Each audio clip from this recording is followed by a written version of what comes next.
हजरत उमर और दरवीश का ईमान। उफरूज वाक़े हमदीना की गलियों में रात का सन्नाटा था। हर तरफ खामोशी थी, मगर खलीफा दूम हजरत उमर फारूक हस्बे आदत रियाया की खबरगिरी के लिए गश्त फरमा रहे थे। आप जब एक वीरान इलाके से गुजरे तो एक झोंपड़ी से किसी के सिसकने की आवाज आई। आपने करीब जाकर देखा तो एक बूढ़ा दरवीश चटाई पर बैठा ज़ारो क़तार रो रहा था। हजरत उमर ने शफकत से पूछा, बाबा क्यों रो रहे हो? क्या कोई मसला है? बूढ़े दरवीश ने सिर उठाया। उसकी आंखों में आंसू थे। वो लर्जती हुई आवाज में बोला, ए अमीरुल मुमिनीन, मेरा कोई नहीं, बस अल्लाह ही मेरा सहारा है। कई दिनों से भूखा हूं, जिस्म में ताकत बाकी नहीं रही, लेकिन मेरी परेशानी कुछ और है।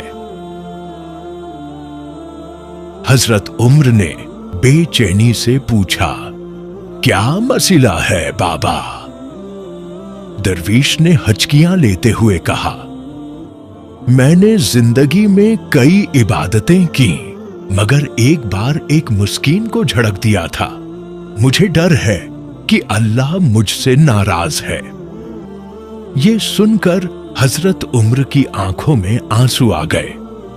आपने शफकत से दरवीश के कुंधे पर हाथ रखा और फरमाया, अल्लाह की रहमत बहुत वसीया है, वो जरूर माफ कर देगा। आओ पहले तुम्हें खाना खिलाते हैं।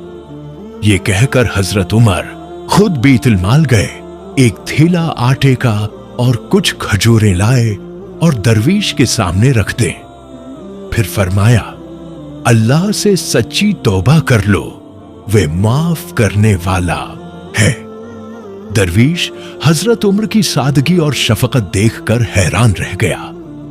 उसकी आंखों से खुशी के आंसू बहने लगे और उसने हाथ उठाकर दुआ दी, अल्लाह तुम्हें दुनिया व आखिरत में इज्जत दे ऐ उमर। ये सुनकर हजरत उमर मुस्कुरा दिए और फरमाया, अगर मेरा रब मुझसे राजी हो जाए तो यही मेरी सबसे बड़ी इज्जत है।